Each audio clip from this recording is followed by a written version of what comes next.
Your honour, ये राणा का आदमी है। राणा जिसकी सरपरस्ती में बंबई का हर गुनहगार पलता है। राणा जिसके मुंह से निकला हुआ हर लफ्ज इन गुनहगारों के लिए कानून होता है। उसी तरह यह खतरनाक मुल्जिम सुल्तान राणा की शह पाकर कानून के साथ खेलता रहा, लेकिन आज यह कत्ल के इल्जाम में कटघरे में खड़ा है। मैं अदालत से दरखास्त करता हूं कि इस मुल्जिम को सजाए मौत दी जाए, जो कि राणा के मुंह पर एक तमाचा हो।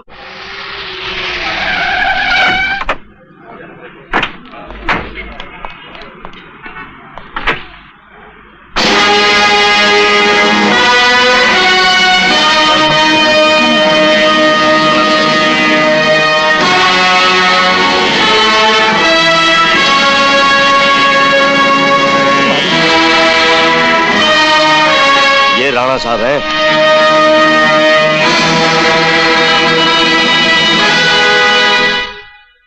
तमाम सबूत, गवाहों के बयानात और सरकारी वकील की जरा सुनने के बाद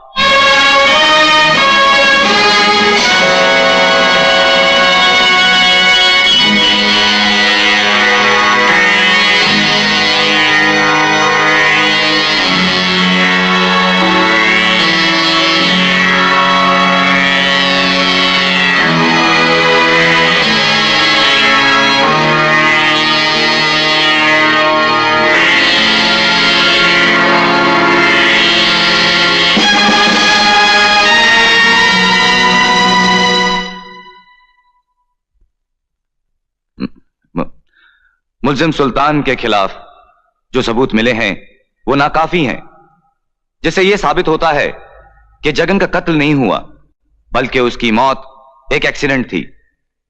इसलिए अदालत सुल्तान को निर्दोष मानते हुए उसे रिहा करती है।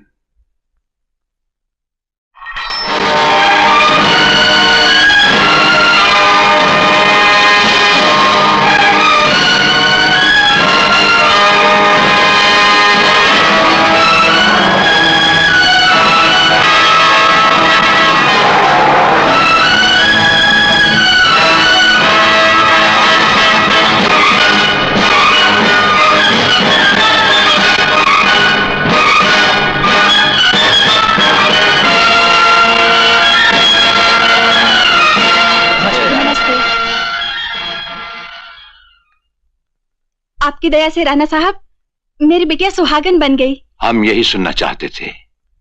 राणा साहब ये दोनों आपका आशीर्वाद लेने आए हैं। जाओ बेटी। बस जीते रहो, जीते रहो। जब कभी हमारी जरूरत पड़े तो यहाँ के दरवाजे हमेशा खुले मिलेंगे। आपका घर घर नहीं है राणा साहब, गरीबों और कमजोरों की वो चौखट है जहां से कभी कोई खाली हाथ वापस नहीं गया। इस देवता के चरण छू बेटा, इन्हीं की कृपा से तू मुझ जैसे अपाहिज का बेटा आज बीएससी हो गया। हमें देवता मत कहो बाबा, हमें अमीरों की ताकत का नहीं, गरीबों की कमजोरी का एहसास है। और फिर देवता तकदीर बनाते हैं जो उनके हाथ में है, हम तो सिर्फ तदबीर बताते हैं। रघु, तुम सिद्धार्थ इंडस्ट्रीज में फोन कर दो, कल सुबह वहां जाकर नौकरी शुरू कर देना। और राणा साहब इंटरव्यू? हमारे फोन के बाद इंटरव्यू नहीं होता, लेटर ऑफ अपॉइंटमेंट सीधा मिलता है। गोवर्धन सेठ आए हुए हैं, कॉन्फ्रेंस रूम में उन्हें बिठा दिया गया है। बैठो बैठो।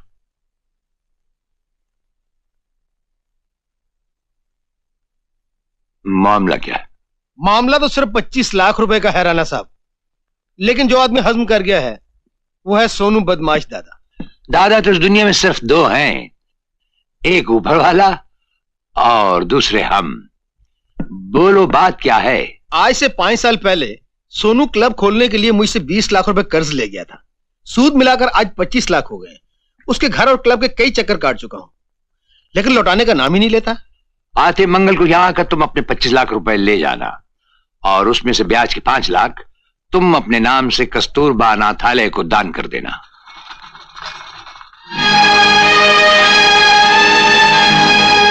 सोनू को उठा लाओ। राणा साहब आप अच्छी तरह जानते हैं कि हमारी डीके से बरसों पुरानी दुश्मनी है। जी हाँ, यही। और हम ये भी जानते हैं कि डीके और उसका दूसरा भाई रिक्कू दोनों एक दूसरे के साथ मिलकर काम करते हैं, और उनका तीसरा भाई सोनू अपने भाइयों के बलबूते पर सेठ गोवर्धन दास के 25 लाख रुपए हजम कर गया।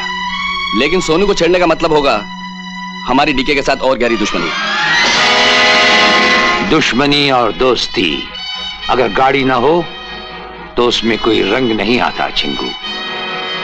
हमें सोनू जिंदा चाहिए 24 घंटे के अंदर। इस काम के लिए मुन्ना और ताहिर को भेज दें। हमें सोनू को उठवा कर लाना है, जिंदा, मुर्दा नहीं। तो फिर ये काम कौन करेगा? सिर्फ एक आदमी, और तुम लोगों ने अभी उसे देखा भी नहीं, और सोनू कभी ख्वाब में भी नहीं सोच सकता कि वो हमारा आदमी होगा। कुछ ही दिनों से वो हमारे साथ काम कर रहा है, निहायत चुस्त, चालाक और फुर्तीला। राणा?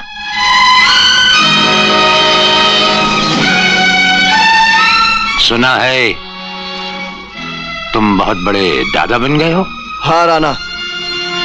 हाँ नहीं कहते, राणा को जी कहते हैं।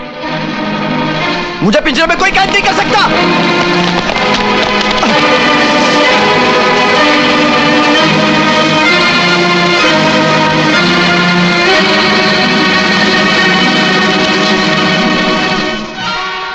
पिंजरा तो वो है जहां से हमने तुम्हें मंगवाया था। ये तो शेर की गुफा है, यहां अगर तुमने करवट भी ली तो समझो मौत को बुलावा दिया। हमारी सुनो, आज रात अपनी आवाज को अपने सीने में घोंट लो और कल सुबह का इंतजार करो, जब तुम्हारे चीखें सुनकर शायद समंदर भी थर्रा उठे।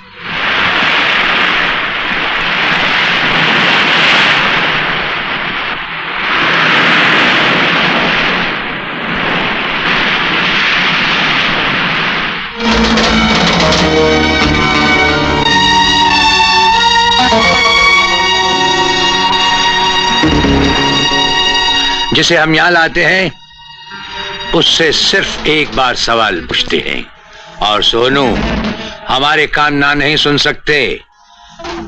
अगर ना सुन ले तो हमारे कानों से अंगारे निकलने लगते हैं, और ना कहने वाले का हशर ये होता है। अब बोलो, रुपया वापस ला रहे हो या नहीं?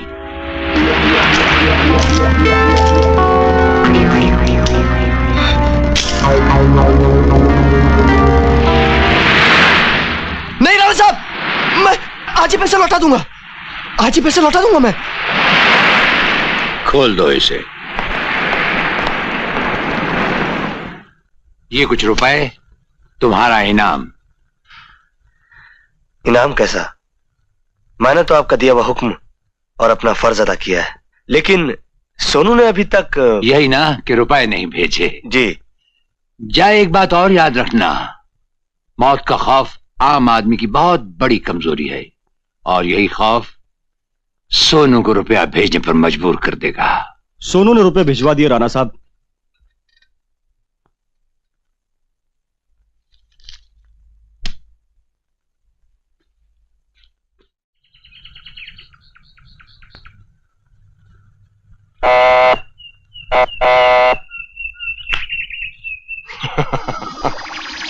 माफ करना बापू, आखिर तुमको तुम्हारे प्राइवेट टेलीफोन नंबर पर लपेट ही लिया। क्या करें, मजबूरी थी, क्योंकि तुमसे बात करना बहुत जरूरी था। सुना है कि वर्सोवा बीच पर 20 लाख का माल पुलिस पकड़ेगी, और पुलिस को लपेटे में डालकर दूसरी तरफ से तुम 2 करोड़ का माल हजम कर जाओगे। ना बापू ना, ऐसा मत करना, क्योंकि पिछले महीने तुमने हमारा 1 करोड़ का माल लपेट लिया था। अब हमारी बारी है। हम कुत्तों से बात नहीं करते। शेर की दहाड़ तो पहचानते हो ना राणा? ठीक है, पोटियां नोचने वाला गीदड़ गला फाड़ने से शेर नहीं बन जाता। राणा, डीके ईंट का जवाब पत्थर से देना जानता है। बिना बताए मिलावट की जाती है, माल नहीं उठवाया जाता। इसलिए पहले इत्तला दे रहा हूं कि 20 लाख का माल पुलिस को मिलेगा और 2 करोड़ का मैं ले जाऊंगा। राणा का माल तो बड़ी शान से राणा तक पहुंचेगा डीके। ले जाने की बात तो भूल जाओ।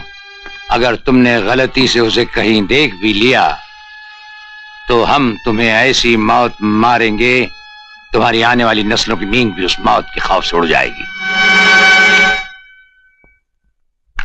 बड़े भाई, हमें यह तो मालूम है कि राणा का माल पुलिस कहां लपेटेगी, लेकिन हमें यह नहीं मालूम कि राणा का माल उतरेगा कहां।